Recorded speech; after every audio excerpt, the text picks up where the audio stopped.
Translation and purport by His Divine Grace, A.C. Bhaktivedanta Swami Prabhupada. Srila Prabhupada Ki Jai. O Supreme Controller, Your Lordship previously accepted incarnations as a fish, a horse, a tortoise, Narasimhadev, a boar, a swan, Lord Ramachandra, Parashuram, and among the demigods, Vamanadev. And among the demigods, Vamanadev, to protect the entire world by Your mercy. Now, please protect us again by Your mercy, by diminishing the disturbances in this world. O Krishna, best of the Yadus, we respectfully offer our obeisances unto You.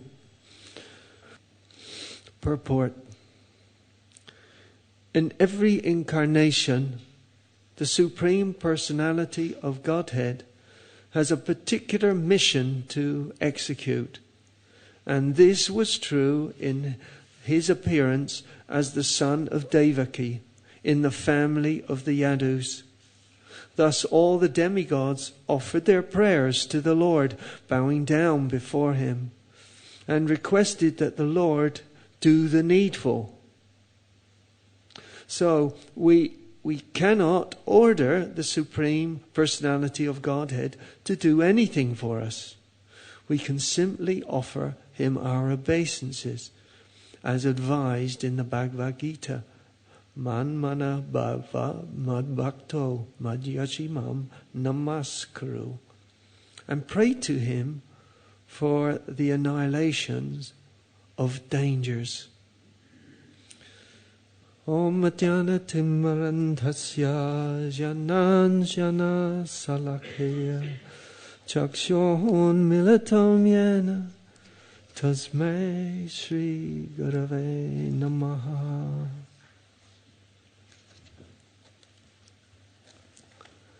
So also I'd like to offer a prayer to the Srimad Bhagavatam. It's from the Padma Purana. Samsara sagre magnam dinamam kuruniti karma grihaya gritangam amudava bhavamaval. I have fallen into the ocean of repeated birth and death, and I am totally distressed. My karma is like crocodiles ready to bite me. O ocean of mercy, please pick me up from the ocean of material existence. Srimad Bhagavatakayayam Pratyaksha Krishneva hi Vikrito Shimaya Nata Murtayam Vavasagare. This Srimad Bhagavatam is actually Krishna Himself. O my Lord, to get release from this cycle of birth and death, I have taken shelter at Your lotus feet. Manarati Madhyayo Yam Sapala Savatavaya Nivaganeva Kartavyam Dashaham Tava Keshava. My dear Keshava, I am Your servant. Please fulfill this desire of mine in serving You through the Srimad Bhagavatam. So, this verse, we're into the prayers of the demigods.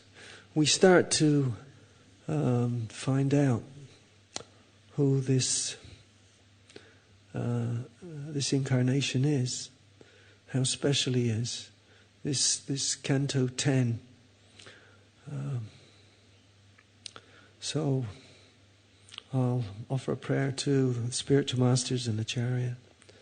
Om Madhyana Timmarandasya Jananjana Salakaya Chakshon Milatam Yena Tasmai Shri Gurave Namaha. Vancha Kalpatrupiyascha Kripa Sindhu Bhyevacha Patitanam Bhavanabhyo Vaishnavabhyo Namo Namaha.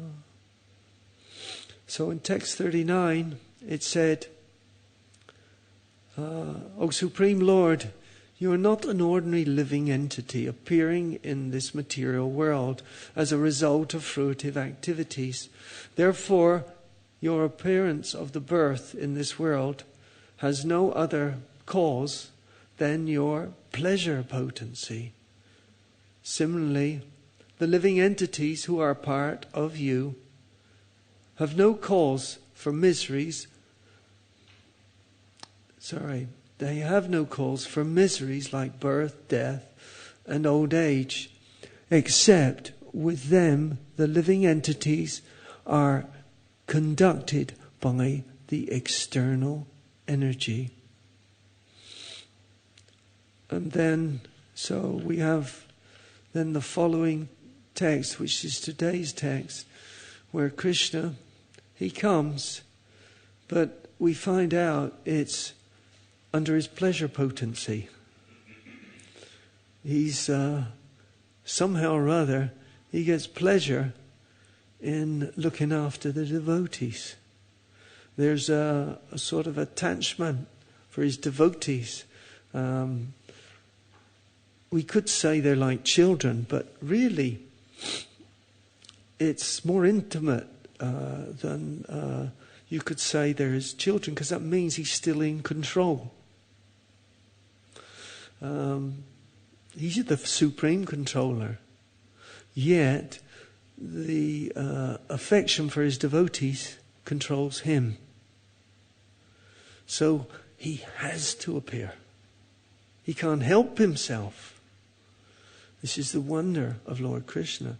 This is much like you could say that with our relationships with each other, we should certainly try and help one another.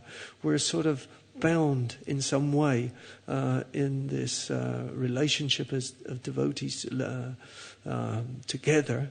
We should somehow keep our harmony and help each other, because it's in serving each other that we start to find affection for each other.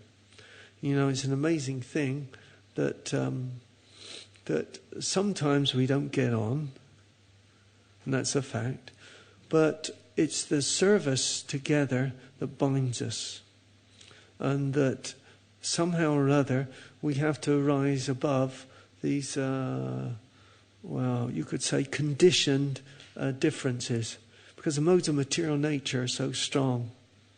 They could be said to be the biggest nuisance, because we see things differently. We have different realization and level of realization. And but Krishna, he says that in the form of Lord Chaitanya, the person that chants these holy names is my devotee. So we're looking at the transcendental viewpoint. That Krishna, if he started to look at our modes of nature, we're doomed. And our activities under the modes of material nature. Actually, if he looked at that part of us, we couldn't even start our devotional service. So it says, I think it's 3 times in this, the mercy, the mercy, the mercy. This and the different types of mercy that we get from the Lord. And this is a wonderful thing when we look into the depths and of different mercies.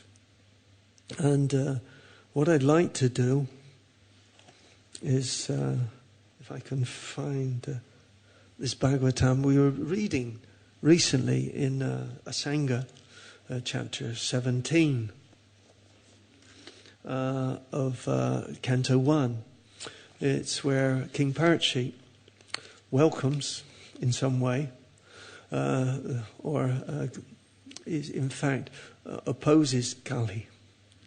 And but also he encounters 2 great personalities. One in the form of a bull, the Lord of Religion, Dhammaraj, you could say. And then Bhumi Devi in the form of cow. And he sees their suffering. And he says to the bull, who has caused this suffering? And that's a wonderful question, because he saw everything that's happening on an external point of view, but we look again in the depth of his question.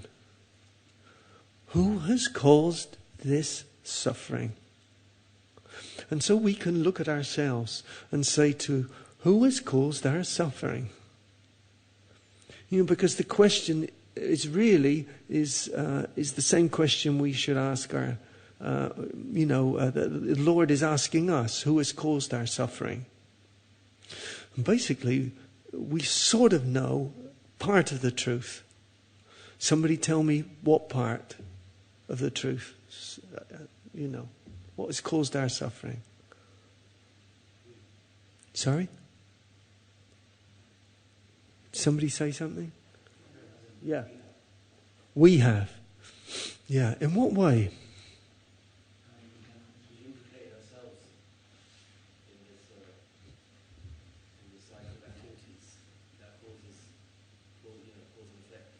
Okay, we've implicated ourselves in the activities. Could you be more specific? We decided to come from the spiritual world to the material world, Yeah. and then out of our own desire, and then we had life after life, and each life we developed new desires, Okay. new bodies, with further reactions and consequences. Oh, yeah. So it was our desire that brought us here to be separate from Krishna. That thing called desire. Interesting.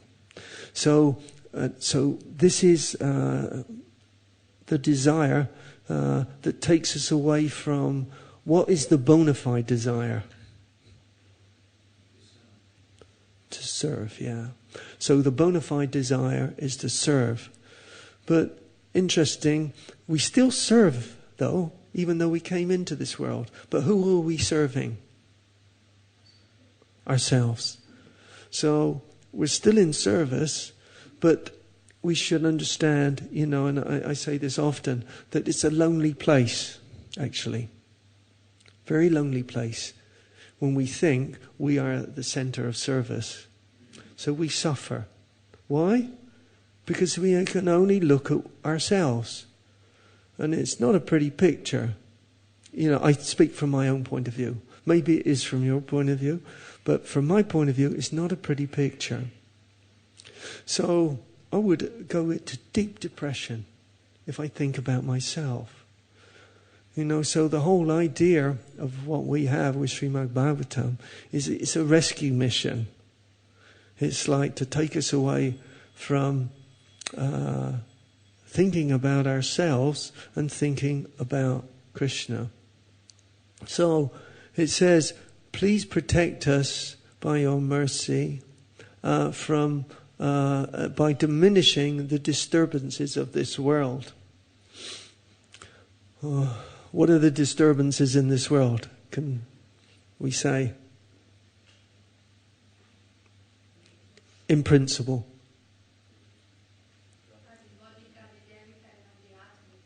Yeah. So it's the mind, the body, other living entities, and supernatural forces. Yeah. Yeah, but they say supernatural when they mean demigod. It's above. It's sort of they're the controlling aspect. They sometimes say that demigods are behind this. So, but when we say what's above supernatural, it's transcendental. In other words, it's something that has nothing to do with this world. That it's the source, and so we have to know that these miseries. But what are the other miseries?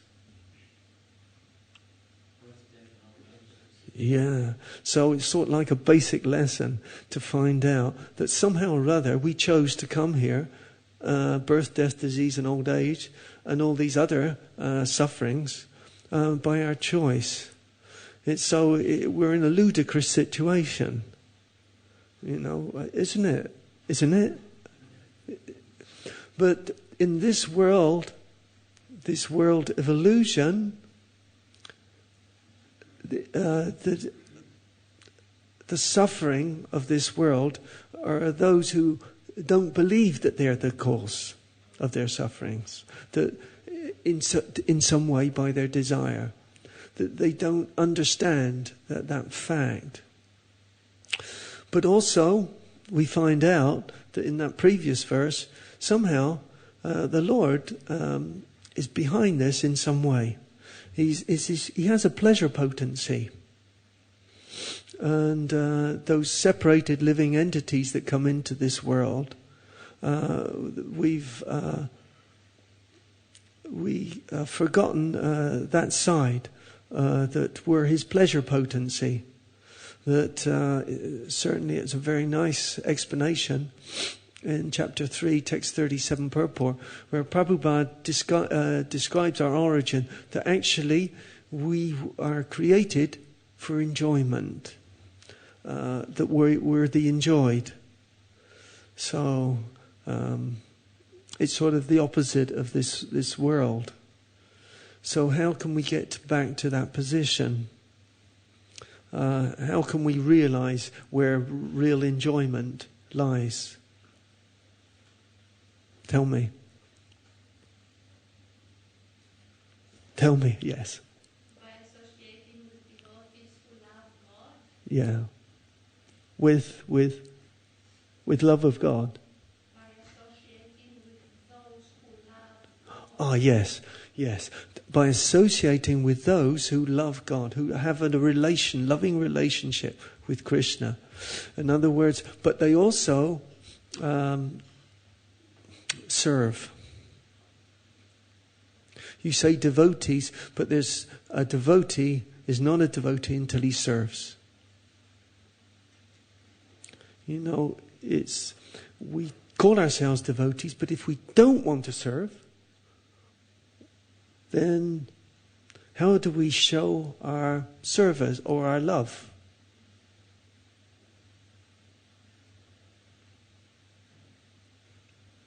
You can't, can you?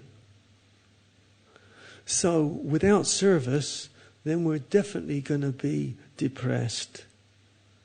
In devotional service, we can read the philosophy, but without actually practicing the philosophy, we'll never know what the honey tastes like in the pot in the pot. We've got to taste it. And at first, there's I think it's Vishwanath Chakravarti talks about how it's likened to what's that disease where you lose the taste? Jaundice, yeah. You don't like sweet things. But the idea is the thing that you don't like, you've got to carry on with and take that sweet thing until the taste for sweetness comes back. And so that's the whole position of the living entity. So here, again, by Krishna's mercy, he's shown his sweetness in all these incarnations. They're amazing. They're so wonderful and fascinating. They should, what do they say, captivate. They're full of wonder, wonderful. And he says here, O best of the Yadus, we respectfully offer our obeisances to you. Shri Radha Gokul Nanda ki jai. Shri Gaurnitai ki jai. Shri Sitaram Lakshman Hanuman ki jai. So, the very last verse in the Srimad Bhagavatam, I never seem to get the meter right, but I try and sing it. Namasankutan yasya sarva papa pranashanam pranamo dukkha samanas tam namani harim param.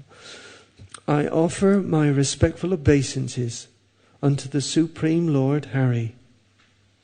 The congregational chanting of whose holy names destroys all sinful reactions, and the offering of obeisances unto whom relieves all material suffering. So here we have, they're chanting his names in this verse, and with each name there are pastimes. And so these names are very powerful in that they revive a memory that as we read Krishna book, which Prabhupada gave us so early in the and Canto 1, that we hear about these incarnations and we hear about Krishna. And really, it was, I heard Prabhupada's disciples, they spoke that we didn't know all this about Krishna. We didn't know who he was. But Prabhupada, in his mercy, again, he's like another incarnation of mercy. He came and showed us this mercy that's been brought to us through the Supreme Lord himself. So we have Krishna book. And we start to know on Canto 10 what it's based on, with the explanation of full philosophy. You know, there can be no doubts. We got the philosophy, but we got pastimes. And they're perfectly matched with Prabhupada and his purports. And so, but also it says here, the offering of obeisances. Such a strange thing, you know, and yet so powerful in its effect. It relieves all material suffering. What is the act of obeisances? Can somebody suggest how we should feel? What's the mood of somebody offering obeisances? Sorry, you said, thy will, not mine. Yes, thy will, not mine. Yeah, it's we're offering ourselves in a surrender. So he's Prabhupada says, please do the needful. But that we're not. He says they're making no demands, isn't it? So obeisance is humbly requesting, isn't it? But also, it's also respecting the glory, isn't it? It's his glory in that somehow he's bigger than all his power, in that he accepts our service in such a way that he comes in a helpless form, the Archa Vigraha, where he depends on us to put him to bed, to feed him, to wash him, and to generally make sure he's looked after and he's got nice clean clothes. So he gives us this mercy. It's intimate. And so he's given us the gift of intimacy. And we can see it in this world. There's always intimacy. The demon, they love their children. You know? And they'll do anything to make sure their children are brought up in the right way, like poor Prahlad Maharaj. Hiranyakashipu, he tried to bring him up the right way according to his principles. But they weren't the transcendental principles. They were of this world. So he felt affection for his son. He sat him on his lap. Lord Nrsingadev sat Hiranyakashipu on his lap. And then he sat Prahlad Maharaj on his lap. So there's differences of sitting on the lap, of course, but still they're chastising. One's chastising the child, and the other one is affectionate protector. And we can see that somehow it's a loving bond. And you notice, and I tell you, if you sit a child on your lap, paternal feelings will automatically arise. If you tell them something, you sit them on your lap, I know we're not supposed to do that now because child protection, all these things. Such a world, isn't it? But you'll notice this paternal affection. If you have a young person sitting on your lap or next to you and you tell them something and sweetness, it just melts your heart, actually. You feel instantly this natural paternal feeling. And of course, because we're parts and parcel of Krishna, they're there in all of us. Because we're parts of Krishna, we've inherited these characteristics, these intimate characteristics. He's not impersonal. So he shows his mercy in so many ways. But all the time, it's to do with devotion and bhakti. So somehow or other that we have to let Krishna reveal himself in his intimacy. And Prabhupada says, eventually, one day, you'll find out what your relationship is with Krishna. So how do we do that? Can somebody say? Just in general terms. How do we find out our original identity, our relationship with Krishna? What are the principles? Sorry? By giving up this identity. But how can we do that? Because it's a negative, isn't it?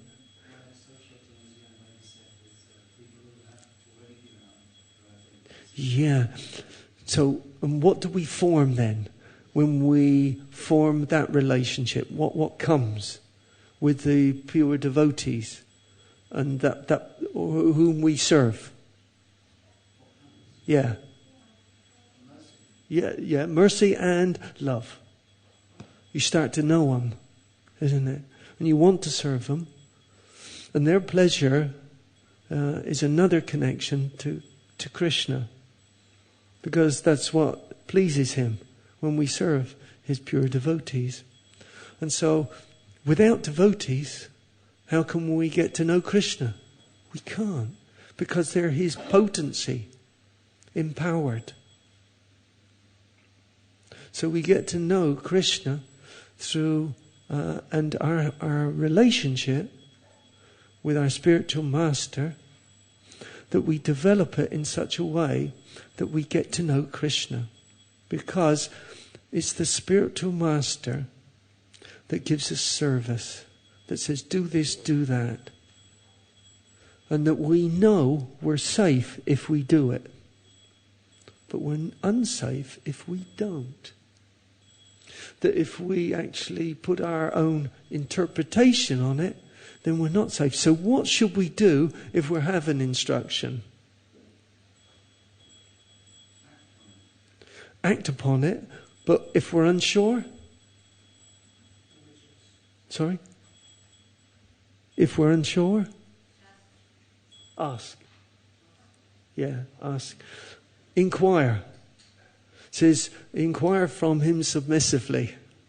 I don't know what this means. What are you asking me to do? How can I do it? I'm unsure. And Prabhupada, I remember he said to Gaur Govinda Swami, he asked for money to develop Bhubaneswar. And Prabhupada, he said, look, I can tell you how to do it, but I won't give you money. I came to this place, this West. I did it with 40 rupees. Now, he says, this place is where you've lived your life. So you should have, it's not as though you're going into a strange place. You can do it, but you have to find your way.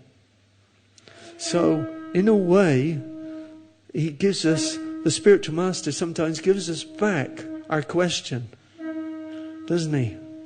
He says, you must think about it. You must contemplate it.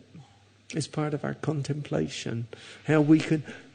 And I don't know if you find it, especially those who are more experienced than myself, that somehow, if you get an instruction, somehow you start to see new facets of that instruction that you can fulfill. that some things show themselves, that, oh, this is needed, this is needed, this is needed. Drutakama I talked to him about how did he get onto this sort of scientific sort of thing. And he said, actually, I just wrote articles for Back to Godhead. And they asked me to write certain articles on certain themes. And so he did. And then he started to do investigations into, the history, archaeology, the human race, or whatever it is.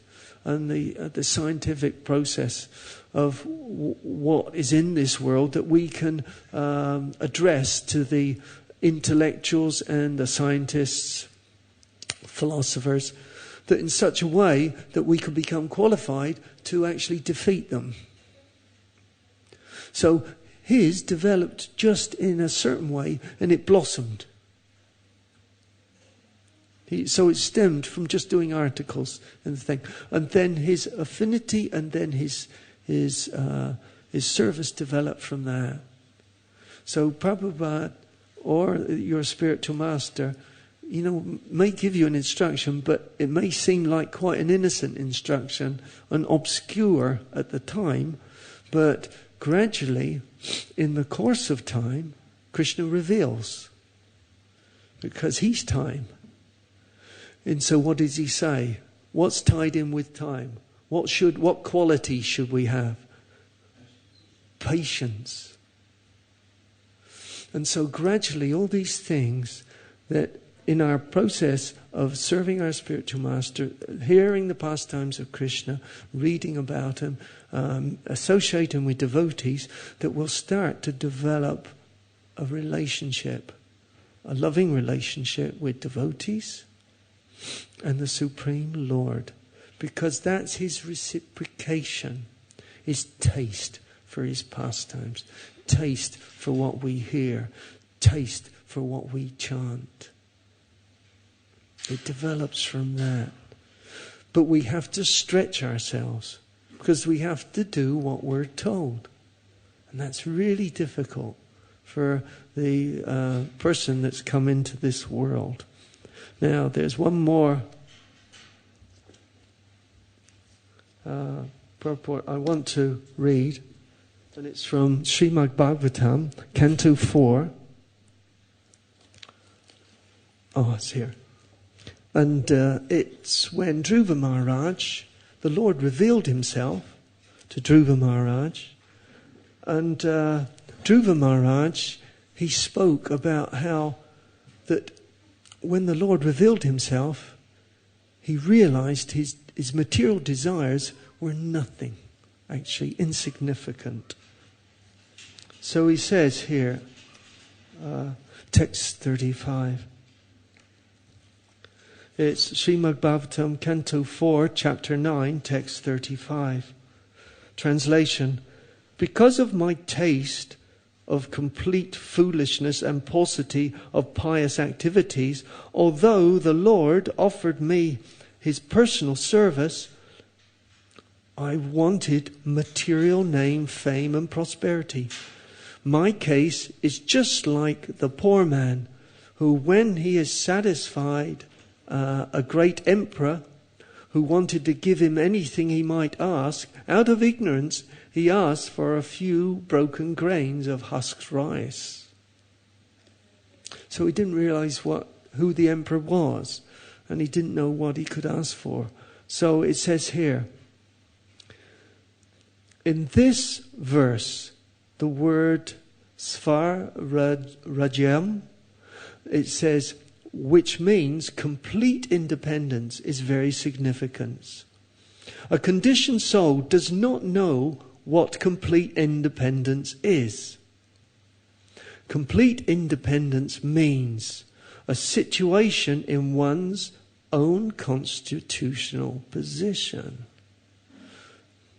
So then it says, the real independence of the living entity, who is part and parcel of the Supreme Personality of Godhead, is to remain always dependent on the Supreme Lord, just like a child who plays in complete independence, guided by his parents, who watch over him. The independence of the conditioned soul does not mean to fight with the obstacles offered by Maya, but to surrender to Krishna. In the material world, everyone is trying to be completely independent simply by fighting against the obstacles offered by Maya. This is called for struggle for existence. Real independence is to be reinstated in the service of the Lord. Anyone who goes to the Vaikuntha planets or Goloka Vrindavan, on that planet, they freely offering their service to the Lord. That is complete independence. Just contrary to this material overlordship, which we wrongly take as independence. Many great political leaders have tried to establish independence, but due to their so-called independence, the people's dependence has only increased. The living entity cannot be happy trying to be independent in the material world. One has to surrender, therefore, to the lotus feet of the Lord and engage in his original eternal service. So that is independence. Surrender means dependence. And that is independence. Independence from what? We become independent from the material world. We are no longer affected by the power and obstacles of the material world. Because he says, if you become conscious of me, you'll cross over all material obstacles of life. If, however, if you act under false ego, you will fall down into the material existence. So that's interesting, isn't it? So all of a sudden that we find out our false ego is this attachment to this world and this body and our selfishness. So we have to be conscious of Krishna. And the way we become conscious of Krishna is to be conscious of our dependence. That we can do nothing without Krishna. And that's the reality. Nothing. And yet we try and be the best singer, the best orator, the best this and best that. Such foolishness. Because that's an obstacle in our devotional service. You know, I can see it in some Prabhus here, they're amazing. Because of their humbleness, they'll try anything and everything. Not based on their ability, but because they're told to do it.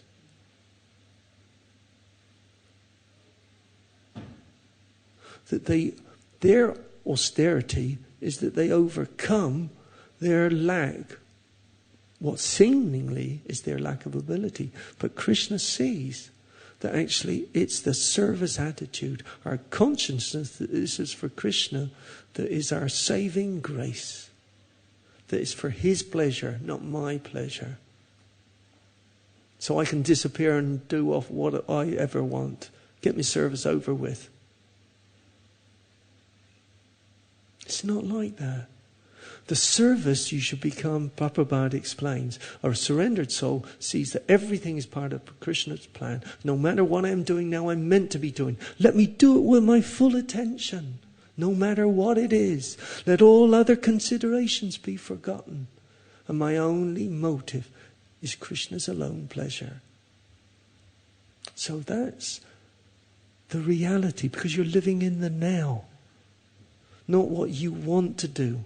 Not this false ego. It'll trick you. It'll cheat you. It'll drag you away from what you're meant to be doing. And you'll lose that chance for that intimate yoga. Because that's what he's looking for.